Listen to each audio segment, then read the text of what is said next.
पाकिस्तान जिंदाबाद, पाकिस्तान जिंदाबाद, पाकिस्तान जिंदाबाद, पाकिस्तान जिंदाबाद, पाकिस्तान।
अस्सलाम वालेकुम जी, की हाल चाल। उम्मीद करदा कि तुसीं सारे वधिया होगे।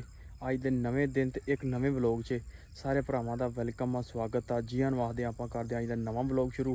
ते अज दी जिहड़ी अपनी रूटीन होगी तुहाडे सारे भरावां नाल सांझी करांगे। सो जुड़ के रहना ते व्लॉग पूरा वेखना। लो जी, इधर गिल साहब भी अज जी फार्चूनर ते हैं यार, तुसीं चोरी वढ़दे हो पट्ठे लोकां दे हैं। हाँ जी, हाँ जी। आ चिट्टा किधर पाया जी? अच्छा सही। लो जी, चलते हैं तूड़ी लैन। सुबह सुबह का तेरा टाइम हो गया अपना, तो चलते हैं हम तूड़ी लैन। तो अगे जो भी रूटीन है तुहाडे नाल सांझी करांगे। छोटा भरा चल गया जोड़न दिया तूड़ी, असीं चलते हैं। चाचा भी आ जाता, जाके उन्होंने चुकाने नाल कोई अद्धी रील शील बनाने। लो जी, तूड़ी असीं जोड़ ली। चाचा भी आ गया तूड़ी चुकन। पंड आ ते एक पंड आ जोड़ांगे। चाचे दी भाई तैयारियां ने। चाचा हुण चला ईद आदि लाउण, ते वेखो हुण कदों जांदा। क्यों भी चाचा किदन दा प्रोग्राम? ईद लाउण चला, लाउणा ही ईद ने। कित्थे दा प्रोग्राम चाचा? दुआ कर, अपना नैन सुख दा प्रोग्राम है। नैन सुख दा? चाचा नैन सुख दा मतलब की है? या नैन नूं सुख उत्थे आया कि नैन ने सुख दवाया उत्थे? ये असल वजदी फुल्लां वाली मंडी। फुल्लां वाला चौंक ते मशहूर है ना उत्थे लागे? फुल्लां वाला चौंक मशहूर है। हाँ। हाले तक भी उत्थे संभलना भी मंडी लगदी जी, हर फुੱਲ दी। ठीक है। जिथे वो गोल चक्कर है, हाँ गोल चक्कर, उत्थे वो मंडी लगदी। ठीक है। आ गलैड, हाँ गुलाब, जो भी मतलब आप गुलदस्ते वास्ते चीज़ लेने हैं ना, हाँ उत्थे मशहूर है मंडी। ठीक है। चलो अल्लाह पाक कामयाब करे, कमा ईद बच्चों से रोजी कमा। ते काम तो दुनिया तो होंदे रहने ने। ते आपां जेहड़ा अगे जेहड़ा काम ने कि अभी दो डंग होर खलो जा। हाँ जी। ते जे चंद चढ़े अज ते खैर सवा 8 दिन लग गए ते मुक चलो खलो जा यार, आपां खलो जा यार, आपां चुकने पांडा तेन चुकाना मैं। आही यार वीडियो बना।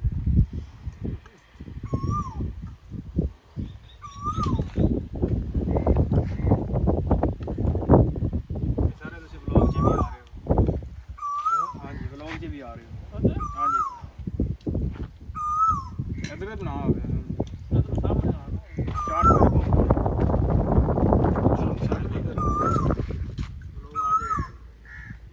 ਕੱਲ ਸ਼ਾਮ ਤੱਕ ਓਕੇ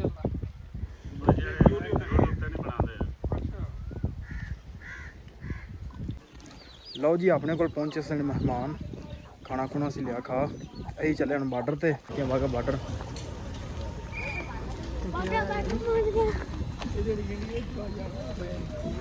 ਆ ਉਹਦੀ ਕਾਪੀ ਕੀਤੀ ਇਹਨਾਂ ਨੇ ਉਹਦੀ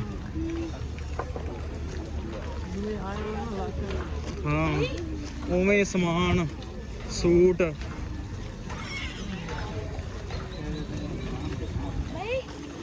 ਹਲੇ ਬਣਾਉਂਦੇ ਨੇ ਇਹ ਮੇਰੇ ਵੇਖਾਂ ਕੋਈ ਯਾਦਗਾਰ ਜੀ ਬਣਾਉਂਦੇ ਨੇ ਸਿੱਧਾ ਹੀ ਨਿਕਲ ਜਾ ਤੂੰ ਇੰਡੀਆ ਪਾਰ ਨਾ ਹੋ ਜੀ ਹਾਂ ਜਿਹੜੇ ਉਦੋਂ ਆਏ ਸੀ ਦੰਗੇ ਫਸਾਦ ਜਿਹੜੇ ਹੋਏ ਸੀ ਉਦੋਂ ਉਹਨਾਂ ਦੀ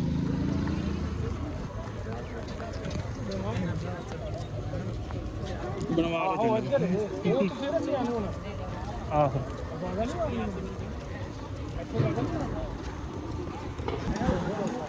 ਕੰਮ ਹੋਣ ਦਿਆ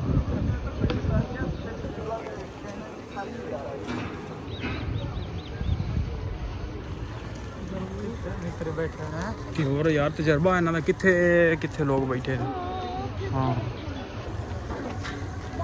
ਜਿੱਥੇ ਜਿੱਥੇ ਭਾਈ ਲੋਕ ਕੰਮ ਕਰਨ ਦੇ ਨੇ ਅੱਲਾਹ ਪਾਕ ਇਹਨਾਂ ਦੀ ਮਿਹਨਤ ਕਬੂਲ ਕਰੇ ਤੇ ਜਿਹੜਾ ਪਾਕਿਸਤਾਨ ਦੀ ਖਿਦਮਤ 'ਚ ਹਿੱਸਾ ਪਾਇਆ ਇਹਨਾਂ ਤੇ ਅਸੀਂ ਯਾਰ ਤੂੰ ਹੋ ਕੇ ਬੁਲਾ ਕੇ ਜਾਣਾ ਕਿਉਂਕਿ ਉਧਰੋਂ ਲੈ ਕੇ ਤਾਂ ਨਹੀਂ ਹੈਗੀ ਤੇ ਇੱਧਰ ਜਾ ਕੇ ਇਸ ਸਾਈਡ ਤੋਂ ਤੇ ਉੱਥੇ ਬੈਠਣਗੇ ਤੈਨੂੰ ਕਾਹਦਾ ਜੋਸ਼ ਆਉਂਦਿਆ ਹੈ ਲਾ ਨਾਰਾ ਇੱਕ ਬਸ ਇੰਨਾ ਜੋਸ਼ ਹਾਂ ਸਾਡੇ ਵੀ ਬਣਨੀ ਹਰ ਚੀਜ਼ ਬਣੇਗੀ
ਲਓ ਜੀ ਬਾਰਡਰ ਵੇਖ ਕੇ ਤੇ ਪ੍ਰਾਹੁਣਿਆਂ ਨੂੰ ਸੀ ਆਫ ਕਰਕੇ, ਕਿਉਂਕਿ ਉਹਨਾਂ ਨੂੰ ਜਾਣਾ ਸੀ, ਉਹਨਾਂ ਨੂੰ ਕੰਮ ਸੀ, ਤੇ ਬਾਰਡਰ ਵੇਖ ਕੇ ਤੇ ਆਪਾਂ ਹੋ ਗਏ ਹੁਣ ਵਿਹਲੇ, ਆ ਗਏ ਘਰ ਤੇ ਵਲੌਗ ਕਰਦੇ ਆਪਾਂ ਇੱਥੇ ਐਂਡ। ਤੇ ਵੀਡੀਓ ਚੰਗੀ ਲੱਗੀ ਹੋਵੇ ਤੇ ਚੈਨਲ ਨੂੰ ਕਰ ਲਓ ਸਬਸਕ੍ਰਾਈਬ, ਵੀਡੀਓ ਨੂੰ ਕਰ ਦਿਓ ਲਾਈਕ, ਤੇ ਆਪਾਂ ਮਿਲਦੇ ਹਾਂ ਇੱਕ ਨਵੇਂ ਵਲੌਗ 'ਚ।